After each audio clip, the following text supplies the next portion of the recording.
বলিউড অভিনেত্রী আনুশকা শর্মাকে সর্বশেষ দেখা গিয়েছিল শাহরুখ খানের বিপরীতে জিরো সিনেমায়। এরপর পেরিয়ে গেছে ৬ বছর। মাতৃত্বকালীন ছুটির অনেকেই ভেবেছিলেন আর হয়তো তিনি অভিনয়ে ফিরবেন না, কিন্তু ফের ক্যামেরার সামনে দাঁড়ালেন এই অভিনেত্রী। প্রথমবার মা হওয়ার পর ক্রিকেটার ঝুলন গোস্বামীর বায়োপিক চাকদা এক্সপ্রেস সিনেমার কাজও করেন, কিন্তু সিনেমাটি নিয়ে নেটফ্লিক্সের সঙ্গে যে চুক্তি ছিল তা বাতিল করেছেন এই অভিনেত্রী।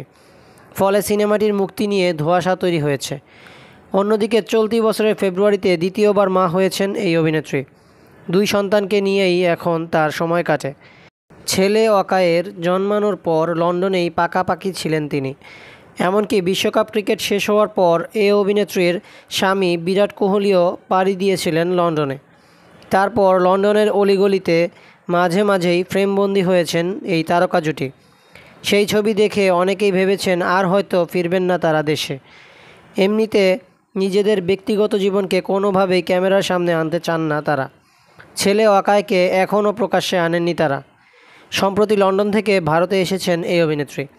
দেশে ফিরেই একটি পোশাক বিপণীর নতুন বিজ্ঞাপনে কাজ শুরু করেছেন। সামনেই যেহেতু দুর্গাপূজা, নবরাত্রি এবং দীপাবলি, সেই উপলক্ষেই নির্মিত হয়েছে বিজ্ঞাপনটি। এতে নানা রঙের বাহারি সালোয়ার স্যুটে দেখা মিলেছে এই অভিনেত্রীর।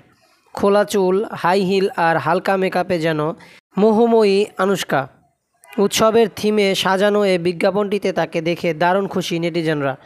বিজ্ঞাপনটি সামনে আসতেই তাই ইতিবাচক মন্তব্য করেছেন তার অনুরাগীরা। ভারতীয় একাধিক গণমাধ্যমে আনুশকা জানিয়েছেন খুব বেশি কাজ তিনি করবেন না, হাতে গোনা কয়েকটি সিনেমাতে বা বিজ্ঞাপনে কাজ করবেন, হয়তো বছরে একটা, কারণ ছেলে মেয়ের তাকে প্রয়োজন।